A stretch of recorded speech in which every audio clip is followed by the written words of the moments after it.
Enquanto o Brasil estava ali celebrando o carnaval, a vitória inédita no Oscar, o sucesso da Fernanda Torres lá fora, o Trump estava tocando rebu no mundo. E aí, desde que o bicho pegou no Salão Oval ali entre Estados Unidos e Ucrânia, muita coisa aconteceu. Começando pelo começo ali. Depois do bate-boca na Casa Branca, o Trump resolveu suspender e revisar toda a ajuda americana à Ucrânia. Ao que Zelensky disse estar pronto para trabalhar sob a forte liderança do presidente Trump para conseguir uma paz duradoura. Deu essa enaltecida assim ali no Trump. Aí ele propôs um acordo com relação aos minerais e que a Ucrânia e a Rússia libertem prisioneiros, concordem com uma trégua no céu e no mar imediatamente. Mas... até mesmo a Rússia diz que a possível negociação sobre a guerra é positiva, mas que ainda não está claro para o governo russo com quem e de que forma seriam feitas essas negociações, já que, por enquanto, o presidente ucraniano ainda está legalmente proibido de negociar com o lado russo, pela lei russa. Um decreto de 2022 impede a negociação entre Zelensky e Putin, que é um homem que costuma cumprir muito as leis e as regras. Além disso, a Rússia alega que o Zelensky não está legitimamente no cargo, já que ele deveria ter realizado eleições quando seu mandato expirou no ano passado, mas a lei marcial imposta no país por causa da guerra impede isso. Eu acho engraçado que o Putin é o presidente, é o quê? 136 anos? Aí vem falar de alternância democrática. O mundo está doente. Engraçado que tem uns 2 ou 3 Rivan News que a gente falou alguma coisa da eleição do Zelensky. Foi no último. Se não foi lá no carnaval. No cargo ainda, ou se estava por causa da guerra. Depois daquela treta ali com o Trump. Era para ter tido eleição no ano passado, mas não é impossível tocar uma eleição. O que se sabe até agora é que os Estados Unidos pararam de compartilhar informações de inteligência com a Ucrânia. Segundo os ucranianos, os americanos não fornecem mais informações sobre alvos dentro da Rússia, o que dificulta ataques eficazes com drones de longo alcance. Mais do que isso, facilita os ataques russos à Ucrânia. Ontem à noite, a Rússia fez um grande ataque contra alvos civis ucranianos. O conselheiro de Segurança Nacional da Casa Branca, o Mike Waltz, disse que tudo pode mudar se as negociações de paz avançarem. Mas o que tudo indica, mesmo com as sinalizações de diálogo de Zelensky, o clima de tensão está se espalhando, envolvendo cada vez mais a Europa. Cecília, o que te parece? É porque assim, eu acho importante a gente lembrar uma fala da Ursula von der Leyen, nos primeiros meses da guerra ainda, lá em 2023, já tinha um ano de guerra, foi 2023, que a Ursula von der Leyen falou o seguinte: o mundo tem que entender o seguinte, se a Rússia parar de guerrear, parar de atacar, a guerra acaba. Se a Ucrânia parar de lutar, a Ucrânia acaba. Então, assim, não tem jeito, a Ucrânia não tem opção nessa guerra.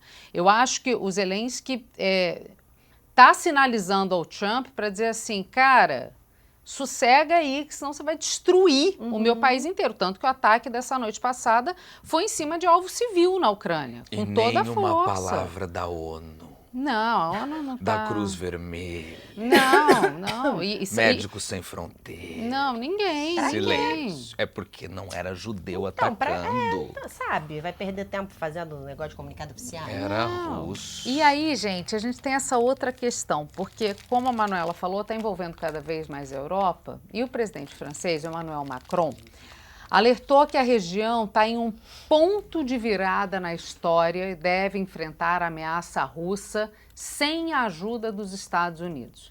Chegou a falar em discutir a extensão da proteção do arsenal nuclear aos seus aliados europeus. Vamos lembrar ali que entre os países da União Europeia só a França tem arsenal nuclear.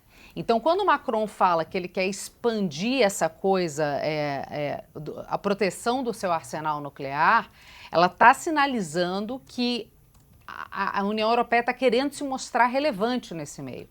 O Macron quer reunir em Paris, na semana que vem, todos os chefes de exércitos europeus e defendeu que a França invista mais em defesa e continue ajudando a Ucrânia.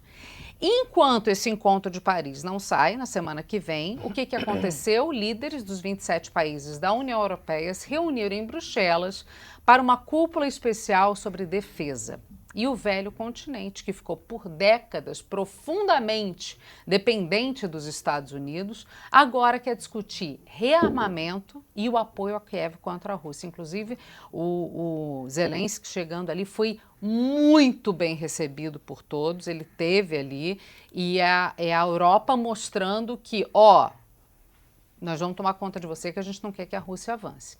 O plano de defesa, a gente ficou estimado em 800 bilhões de euros. Ninguém sabe se isso vai ser anual, se vai ser escalonado, como é que vai ser a distribuição desse dinheiro, mas é um valor que é mais do que o dobro desembolsado ali pelos países europeus em 2024, que foi de 326 bilhões de euros.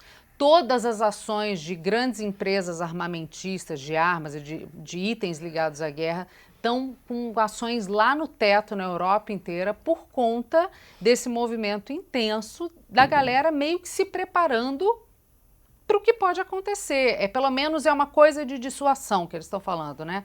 Que é você mostrar, eu tenho armamento, eu tenho capacidade e eu sei me proteger, tá, Rússia? Não fica achando que eu sou café com leite, não. E esse apoio dos Estados Unidos à Ucrânia foi tema do primeiro discurso de Trump ao Congresso americano. Um Congresso que, vale lembrar, é majoritariamente republicano. A fala durou 1h40 minutos. Nunca um presidente falou tanto no Capitólio. Desesperador. É porque eles não tiveram Bolsonaro. Trump reiterou vários dos seus discursos e promessas de campanha, atacou diversas vezes o Joe Biden, o ex-presidente americano, decretou a morte da cultura woke nas escolas, no governo e nas Forças Armadas e defendeu as ações de Elon Musk frente ao DOGE, o Departamento de Eficiência Governamental. Mas bastaram 2 minutos de autoelogios e aplausos dos republicanos para que o deputado do Texas, Al Green, se irritasse e começasse a gritar: "Você não tem mandato para cortar o Medicaid!" O Medicaid é um tipo de seguro de saúde para a população de baixa renda dos Estados Unidos. Os democratas não queriam isso. Tinham se comprometido a ficar em silêncio, quietos, mas Green não seguiu o script e ficou reclamando até ser expulso do plenário pelo presidente da Câmara. E já houve outras interrupções, tá, gente? Ninguém foi expulso, ninguém foi...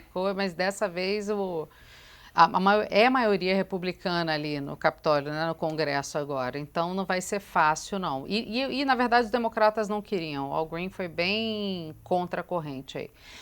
Mas, gente, nem só de vitórias vive o Donald Trump. A Suprema Corte dos Estados Unidos rejeitou a ordem executiva que congelaria 2 bilhões de dólares em ajuda internacional já concluída, ou seja, já feita, né? Numa decisão apertada de 5 votos a 4, os juízes decidiram que o governo deve desembolsar os recursos para os contratados e beneficiários do USAID e do Departamento de Estado americano. Essa derrota na Suprema Corte foi simbólica, só que os pagamentos ainda devem ser determinados e avaliados em instâncias inferiores, o que ainda mantém o governo americano longe de liberar a verba imediatamente. Mas dado que a gente tem uma maioria conservadora dentro da Suprema Corte americana, ter sido 5-4 é uma sinalização importantíssima, porque atualmente a Suprema Corte é 6-3. Tinha tudo para o Trump vencer lá.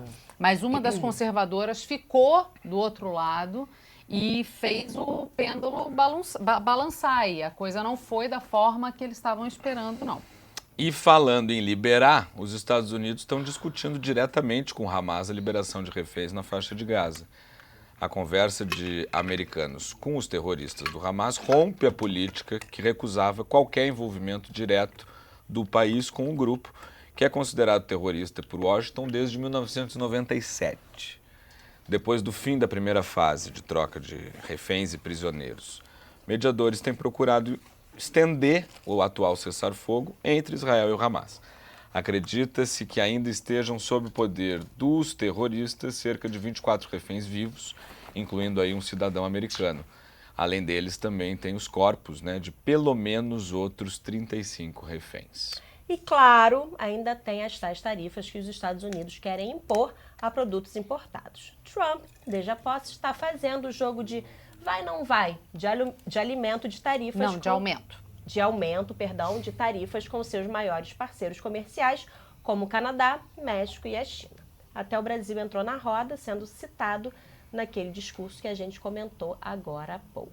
Para Trump, o Brasil é um dos países que roubaram os Estados Unidos com tarifas sobre produtos americanos. O vice-presidente e ministro Geraldo Alckmin já disse que está conversando com os Estados Unidos a respeito e a conversa é positiva. Com relação a Canadá e México, Trump adiou mais uma vez a decisão de taxação que ficou para abril. Pois é, de novo, mais uma vez. Ele anunciou que ia taxar 25%, aí o menino lá, do Canadá, como é que é o nome? Trudeau. O Trudeau chegou a se emocionar, dizer que vai defender o Canadá, vai defender sempre os canadenses, mesmo nessa reta final, ficou com o olho cheio de lágrima e tal, mas acabou que tudo voltou atrás. Só que as cobranças adicionais sobre a China, essas seguem de pé. E agora são de 20%. Em resposta, uma série de produtos da agropecuária americana vão sofrer taxação na China. E, além disso, o gigante asiático impôs restrição de exportação e investimento para 25 empresas dos Estados Unidos. O Trump está apertando com a China. Vamos lembrar que a China também é uma aliada da Rússia. A coisa está ficando um jogo de xadrez muito complexo no cenário internacional e a avaliação de todo mundo com relação a essas taxas, gente, impostas aí pelo governo americano, que ele fala que vai taxar, diz que não vai taxar, diz que tem muito empresário americano que tem indústrias e empresas tanto no México quanto no Canadá por conta da questão de impostos mesmo, tá balançando muito, a ponto de uma jornalista da Fox News, que é aliada do Trump, falar: quando é que você vai dar alguma previsibilidade, Trump, para os negócios, para o comércio? Como é que vai ser? E ele falou: a gente vai decidir com o tempo. E é isso aí. Enquanto isso, a economia americana tá que balança com essa... Trump brincando de banco imobiliário no mundo. Daqui a pouco ele decide.